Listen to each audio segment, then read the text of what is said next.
사랑하는 형제자매 여러분, 우리가 지난 시간에는 우리가 사도행전 9장 우리 31절까지 우리가 말씀을 나누었습니다. 우리가 한 2주 정도 지나고 지금 만나는 것이라서 우리가 지난 시간의 끝부분 사도행전 9장 31절의 말씀을 한번 다시 읽어보면 좋겠습니다. 여러분들 화면을 통해서 한번 읽어보도록 하겠습니다. 다 같이 읽겠습니다. 시작. 그리하여 온 유대와 갈릴리와 사마리아 교회가 평안하여 든든히 서가고 주를 경외함과 성령의 위로로 진행하여 수가 더 많아지니라. 아멘. 이 말씀을 보면 초대 교회는 박해에도 불구하고 사실은 그 박해를 통해서 평안과 또 복음이 확장되어 가는 것을 경험했습니다. 시련과 박해 가운데에서도 평안할 수 있다라는 것, 이건 얼마나 신비로운 일입니까, 여러분? 또 박해 때문에 위축될 것 같은데도 불구하고 오히려 복음이 확장되고 믿는 사람들이 점점 더 늘어간다는 것, 이것은 또 얼마나 놀라운 일입니까? 사랑하는 영신성도 여러분, 주님을 경외함과 성령의 위로로 진행하였다라는 이 말씀을 한번 생각해 보시기를 바랍니다. 이 말씀 속에 왜 초대교회가 평안하고 또 복음이 더 전진할 수 있었는지 설명해 주는 열쇠가 들어 있습니다. 그것은 바로 초대교회가 시련과 박해 속에서도 주님을 경외하는 교회였기 때문이다 라는 말씀이지요. 초대교회는 사람의 생사하복이 궁극적으로 하나님께 달려 있다고 믿었기 때문에 박해 가운데에서도 시련 속에서도 주님을 경외할 수 있었습니다. 그리고 이것이 초대교회 성도들이 평정심을 잃지 않고 또 평강을 잃지 않았던 이유입니다.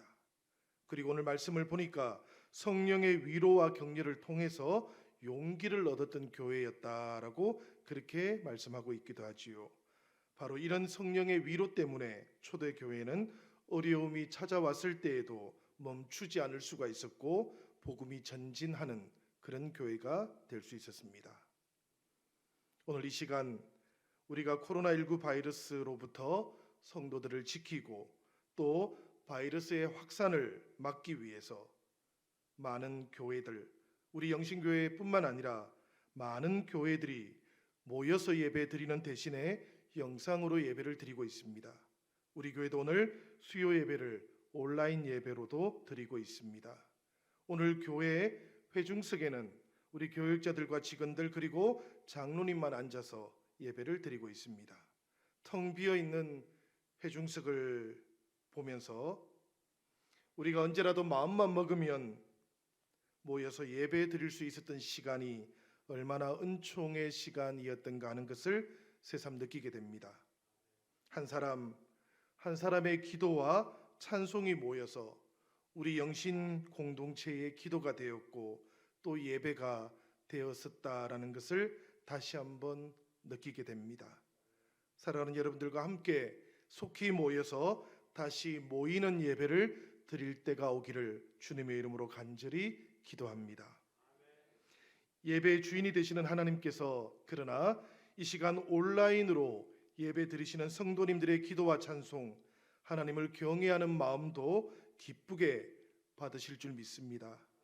온라인이라고 할지라도 찬송할 때에는 여러분들 함께 찬송해 주시기를 바랍니다. 그리고 기도할 때에는 함께 기도해 주시기 바랍니다. 주님께서 우리의 예배를 기쁘게 받으시고 그리고 우리 영신교회가 성령의 위로 가운데 언제나 전진하는 그런 교회로 든든히 세워주시도록 그렇게 함께 기도하기를 원합니다. 오늘 우리가 봉독했던 말씀으로 돌아와 보겠습니다. 루다와 욥바에서 환자가 하나 있었고 그리고 죽은 자가 있었습니다. 베드로가 그곳을 방문했다가 8년 된 중풍병자 애니아라고 하는 남자를 고쳐주었고 또 욥바에서는 도르가라고 하는 죽은 여인을 다시 살렸습니다. 그런데 여러분, 우선 우리가 궁금한 것은 바울 이야기가 계속 전개되어 가다가 왜 갑자기 애니야를 고치고 또 도르가를 살리는 이 두 사건이 끼어들었을까 하는 궁금증입니다. 우선 우리가 앞달락의 마지막 장면을 한 번 더 떠올려 보겠습니다. 우리가 9장 28절에서 30절까지의 말씀인데요. 화면을 통해서 여러분들도 함께 읽어보면 좋겠습니다. 다 같이 읽겠습니다. 사울이 제자들과 함께 있어 예루살렘에 출입하며 또 주 예수의 이름으로 담대히 말하고 헬라파 유대인들과 함께 말하며 변론하니 그 사람들이 죽이려고 힘쓰거늘 형제들이 알고 가이사라로 데리고 내려가서 다소로 보내니라. 그렇습니다, 여러분. 예루살렘에서는 사울에게 이제 이미 생명의 위협이 가해지고 있었습니다. 예전의 동료였던 유대인들이 사울의 변심을 눈으로 직접 확인했던 것이지요. 그래서 사울을 죽이려고 했습니다. 그때 예루살렘에 있던 동료들이 사울을 가이사라로 데리고 왔다가 고향 다소로 보내었던 것입니다. 그래서 잠시 동안 사울은 이제 사도행전에서 사라지게 됩니다. 그러니까 사실 무대가 바뀌었다라기보다는 잠시 예전의 주역이 다시 등장한 것입니다. 그 예전의 주역이 누굽니까? 베드로지요. 이 베드로가 여러 지역을 다니다가 루다에 사는 성도들에게도 찾아갔다고 그래요. 베드로는 이 루다에 사실 가본 적이 없었습니다. 그리고 바울도 이곳에서 복음을 전한 적은 없었어요. 그렇다면 이 루다에 그리고 요바에서 복음이 어떻게 먼저 전해졌던 것일까요? 사도행전 8장 40절을 보면 여러분 이런 말씀이 나오지요. 빌립은 아소도에 나타나 여러 성을 지나다니며 복음을 전하고 가이사라에 이르니라 라는 말씀이 나오지요. 이 말씀이 빌립의 전도 여행인데요. 이 말씀을 보면 집사 빌립이 아소도에 나타나서 여러 성을 다닌 다음에 가이사라에 이르렀다. 여기에서 여러 성을 지나다녔다라고 하는 부분을 우리가 주목하면 좋습니다. 우리가 빌립 집사의 전도 여행 그 지도를 한번 보도록 하겠습니다. 우리가 이 지도를 보면 가사 위쪽에 아소도라고 하는 지방이 있지요. 그리고 가이사라가 한참 위쪽에 이렇게 위치해 있습니다. 그런데 여러분 우리가 다음 지도를 통해서 보면 이 아소도에서 가이사라까지 가는 그 길에 바로 루다와 요바가 자리 잡고 있다라는 것도 발견을 합니다. 그러니까 지금 루다와 요바는 바로 빌립 집사가 복음을 전했던 곳이다라는 것을 우리가 알 수 있겠어요. 바로 이렇게 복음이 전해졌던 이 루다와 요바에 있는 성도들, 그 성도들을 베드로가 방문을 했던 것이지요. 이 루다를 방문했을 때 오늘 말씀을 보면 베드로는 그곳에서 8년째 중풍병을 앓고 있던 애니야라고 하는 남자를 만나게 됩니다. 이 애니야는 침상에만 누워있던 몸이었어요. 그야말로 자기 발로 다닐 수도 없었고 대소변을 보는 것이나 먹는 것 그것도 다른 사람의 도움 없이는 할 수가 없었던 상태였습니다. 성경에는 중풍병이라고 표현되어 있기도 하지만 요즘 현대의술로 표현한다면 일종의 전신 무기력증 같은 것입니다. 이런 무기력증을 앓고 있던 애니야라고 하는 남자를 만나서 베드로는 치유의 기적을 일으킵니다. 사도행전 9장 33절과 34절의 말씀입니다. 저와 여러분들 함께 한번 읽어보겠습니다. 거기서 애니야라 하는 사람을 만나매 그가 중풍병으로 침상 위에 누운 지 8해라. 베드로가 이르되 애니야야 예수 그리스도께서 너를 낫게 하시니 일어나 내 자리를 정돈하라 한데 곧 일어나니. 이 장면은 여러분 예수님께서 가브나움에 살았던 중풍병자를 치유시켜 주었던 그 장면을 떠올리게 만듭니다. 우리가 마가복음 2장을 보면 친구들이 지붕을 뚫고 중풍병자가 누워있는 상을 예수님께 달아서 내리는 장면이 있어요. 예수께서는 이 중풍병자를 치유시켜 주신 다음에 일어나 내 상을 가지고 집으로 가라 그렇게 말씀하셨는데, 오늘 애니야를 치유하신 다음에 베드로도 역시 일어나 내 자리를 정돈하라 그렇게 말하고 있지요. 이 장면, 뭔가 예수님께서 가브나움에서 그 중풍병자를 치유시켜 주었던 것하고 오버랩되고 있는 겁니다. 물론 다른 것도 있어요. 보면 어떤 게 다른가 하면, 보통 복음서에서 기적 이야기, 예수님께서 치유시켜 주셨던 기적 이야기를 보면 거기에는 주로 이 병자들이 예수님께 치유시켜 달라고, 구원해 달라고 그렇게 요청을 합니다. 그렇게 매달립니다. 그러면 주님께서 그들을 치유시켜 주시지요.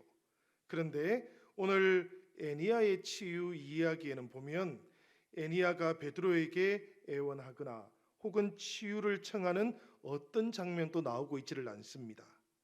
베드로는 이 애니야를 보자마자 애니야야, 예수 그리스도께서 너를 낫게 하시니 일어나라 그렇게 말씀합니다. 그리고 그 한마디에 애니야가 곧바로 일어나지요. 그 다음 사도행전은 보면 이 애니야의 치유의 결과를 우리에게 아주 분명하게 보여줍니다. 그것이 35절의 말씀인데요. 이 35절에 보면 루다와 사론에 사는 사람들이 다 그를 보고 주께로 돌아오니라 라고 이렇게 되어 있습니다.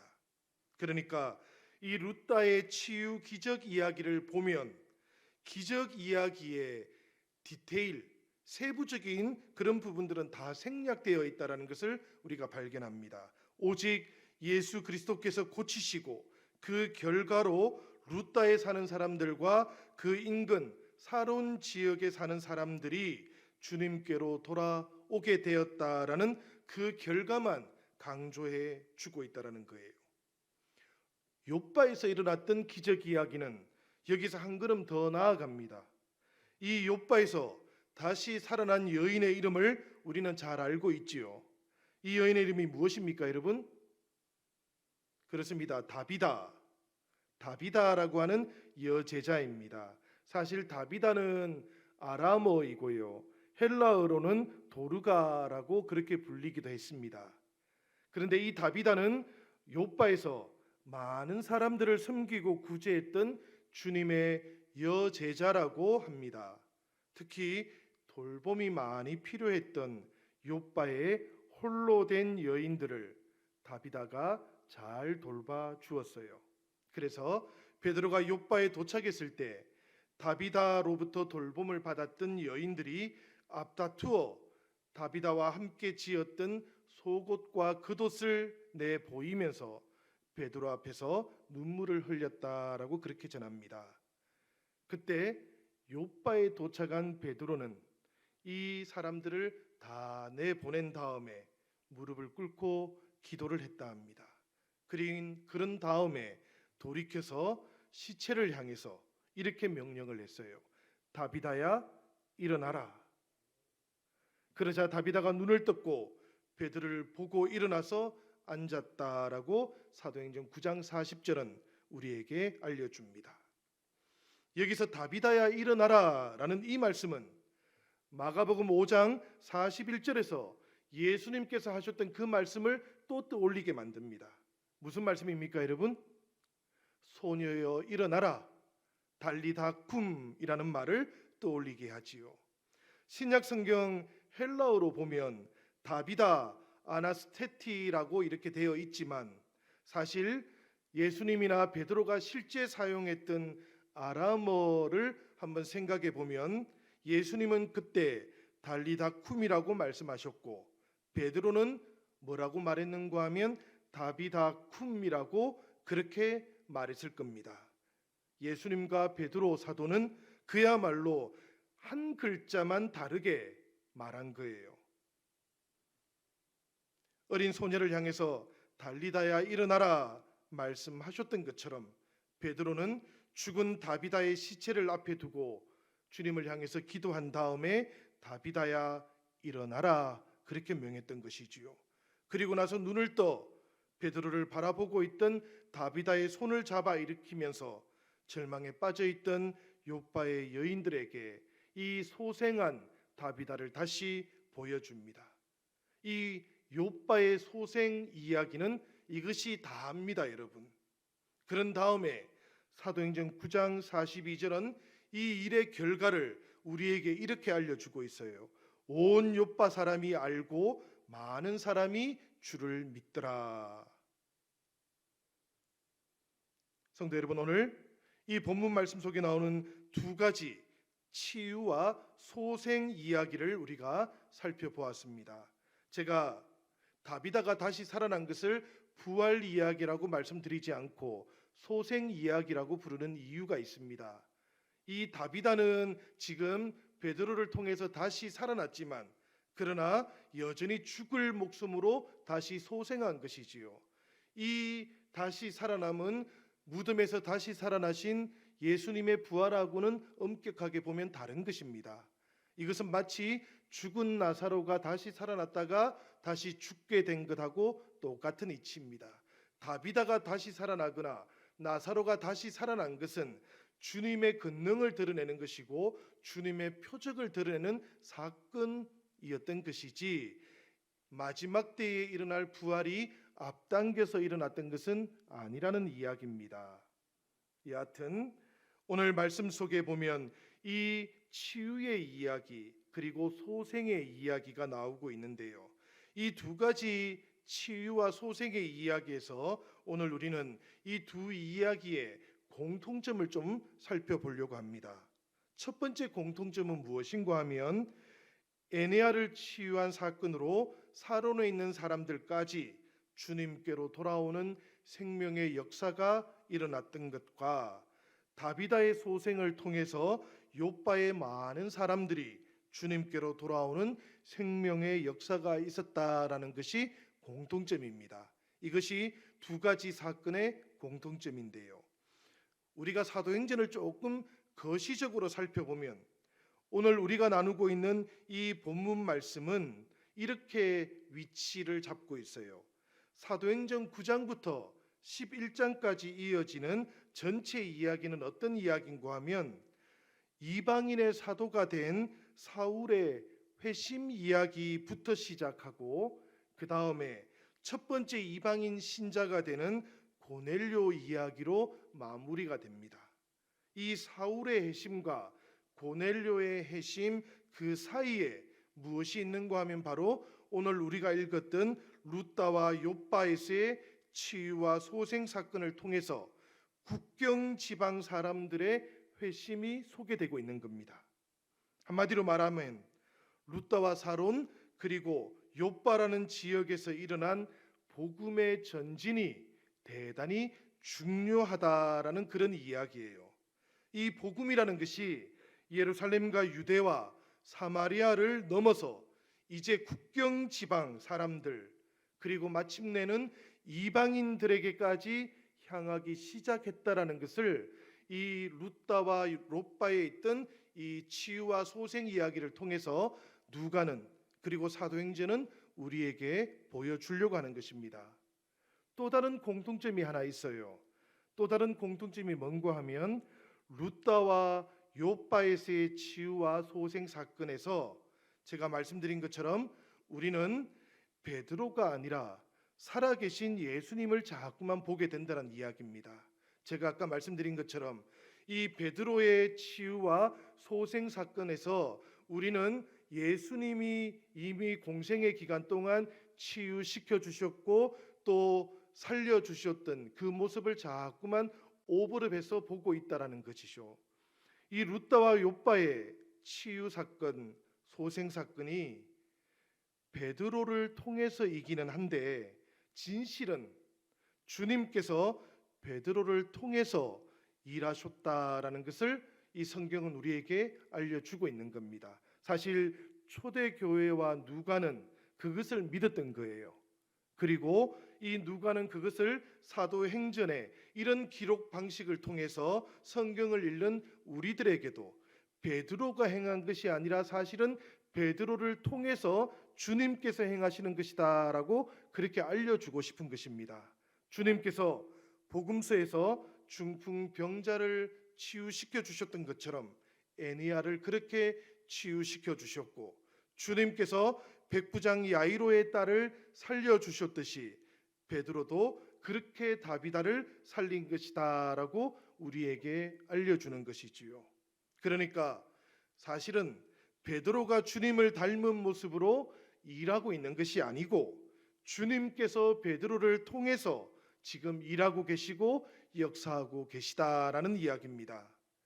예루살렘과 유대에서뿐만 아니라 예수 그리스도께서는 이 국경 지방에서도, 그리고 앞으로 이방인들과 온 세계 가운데에서도 메시아시고 하나님께서 보내신 구원자시라는 것을 이 사도행전은 지금 이 9장의 말씀을 통해서 우리에게 다시 한번 선포하고 있는 것이지요.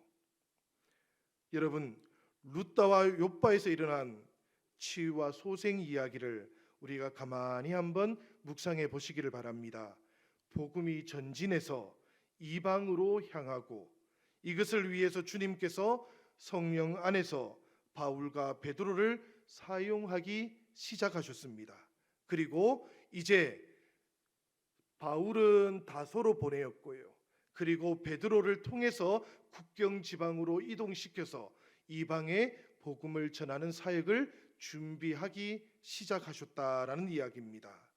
이것은 사실 이어지고 있는 한 구절, 남아있는 한 구절이죠. 사도행전 9장 43절의 말씀을 읽어보면 우리가 좀 더 선명하게 알 수 있습니다. 이 사도행전 9장 43절의 말씀은 이렇게 기록되어 있습니다. 우리 같이 한번 읽어보겠습니다. 베드로가 욥바에 여러 날 있어 시몬이라 하는 무두장이의 집에서 머무니라. 이 말씀을 보니까 룻다와 욥바에서의 일이 있은 다음에 베드로는 욥바에 있는 무두장이의 집에 머물고 있었다고 합니다. 그 집에서 숙박을 했다라는 이야기지요.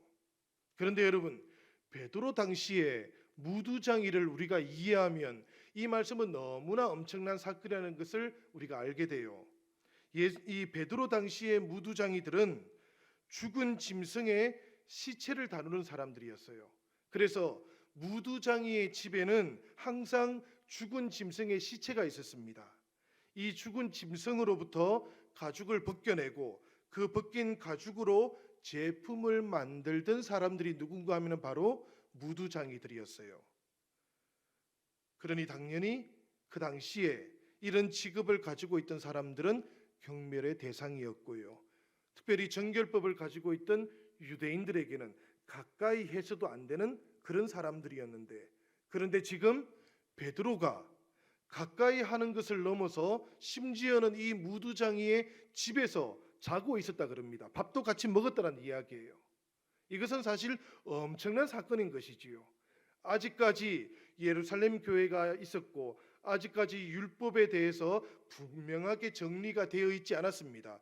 유대인들과 그리스도인들 사이에. 그래서 나중에 보면 이 사도행전 15장에 안디옥에서 바울과 또 바나바가 찾아와 가지고 사도들에게 물어보지 않습니까? 우리가 어디까지 이방인들에게 율법을 가르쳐야 되는 것입니까? 율법을 어떻게 우리가 가르쳐야 주님의 복음을 훼손하지 않는 것입니까? 라고 그렇게 물을 만큼 아직까지 정리가 되지 않았는데요. 그런데 놀랍게도 베드로는 지금 이 무두장이의 집에 머물고 있는 겁니다. 그 집에서 자고 함께 밥을 먹고 있었다라는 이야기입니다. 이 말씀을 저는 이렇게 이해를 했습니다. 지금 복음을 위해서, 지금 복음의 전진을 위해서 베드로는 이미 율법의 경계를 넘어가고 있는 것이다. 성령께서는 이제 시작될 이방인 구원 사역을 위해서 무두장의 집에 머무는 것조차도 개의치 않을 만큼 이미 베드로를 준비시키고 계시다라고 그렇게 생각이 되었습니다. 이렇게 준비시키신 하나님께서 마침내 성령을 통해서 베드로와 가이사랴에 있던 고넬료를 만나도록 인도해 가셨던 것이지요. 이 경험이 없었다면 아무리 환상 가운데에서 베드로가 성령이 가르쳐 주는 내용을 본다 할지라도 그 내용을 어떻게 해석하고 이해하고 받아들였을지 저는 몹시 궁금해졌습니다. 이 고넬료와 만나도록 부르신 성령께서 환상 가운데 베드로에게 보여주셨던 그 모든 내용들은 사실은 이미 욥바에서 성령께서 무두장의 집으로 베드로를 인도하신 다음에 그 모든 것들을 준비시키고 계시다라는 그런 생각을 다시 한번 하게 되었어요. 이 말씀을 보면서 그래서 역시 사도행전에서 복음의 전진을 위한 주역은 누구신가라는 그런 물음을 다시 한번 던지게 되었습니다. 복음의 전진을 위해서 바울이 주역이었던가, 아니면 베드로가 주역이었던가, 아니면 빌립이 주역이었던가, 그렇지 않으면 이 모든 것들의 주체가 바로 성령이셨던가 하는 것을 다시 한번 묻게 되었습니다. 사랑하는 여러분, 오늘 우리가 봉독했던 이 말씀, 우리가 이것을 다시 한번 가만히 생각해 보기를 바랍니다. 성령께서는 저 루다와 욥바에서 지금 치료가 필요한 애니아라는 사람과 그리고 이미 목숨을 잃어버린 다비다, 그 사람들을 통해서도 하나님께서 새로운 선교의 역사를 이루기 위해서 그곳에 베드로를 보내셨고, 그 베드로를 통해서 이방인 사역을 준비하셨고, 그리고 마침내 이루어지게 될 복음의 전진을 예비하셨다라는 것을 오늘 이 말씀을 통해서 우리가 만날 수 있기를 바랍니다. 성령께서 시련과 박해 가운데 있는 성도들은 위로해 주셨습니다. 그리고 성령께서 또 복음이 전진되어야 될 그 모든 이방인들의 지역에서는 주님께서 먼저 성령을 보내셔서 사도들을 준비시켜 주시기도 하셨습니다. 우리가 비록 어려운 시절들을 지금 만나고 있습니다. 우리가 모여서 예배드리는 이 일도 지금 어려운 시절들을 지금 만나고 있습니다. 그러나 오늘 이 말씀을 통해서 우리가 확신하기로는 성령께서는 여전히 우리를 위로해 주실 것입니다. 이 예배의 자리에서 사랑하는 여러분, 성령님의 음성을 들으시고 성령의 위로를 받으시기 바랍니다. 예배를 사모하고 지금 이 순간에 영상을 통해서, 온라인을 통해서 예배를 들으신다 할지라도 이 시간 여러분들을 만나 주시고 위로하실 그 성령님의 음성 들으시기를 바랍니다. 그리고 지금 우리가 모이지는 못하지만 여전히 주님께서는 우리를 통해서 주님의 선교를 준비해 가실 겁니다. 우리 영신교회를 주님께서는 하나님의 복음을 전진시킬 수 있도록 사용하실 겁니다. 그 일을 위해서 주님께서 우리를 예비하시고 준비시키시고 부르실 날이 곧 오게 될 겁니다. 사랑하는 성도 여러분, 주님의 이 부르심 앞에서 우리가 함께 기도하고 준비하면서 주님의 택한 그릇이 될 수 있도록 우리 오늘 이 시간에 함께 기도하기를 원합니다. 우리 영신교회가 주님의 택한 그릇이 될 수 있도록 성도 여러분, 오늘 이 저녁 함께 기도하기를 원합니다.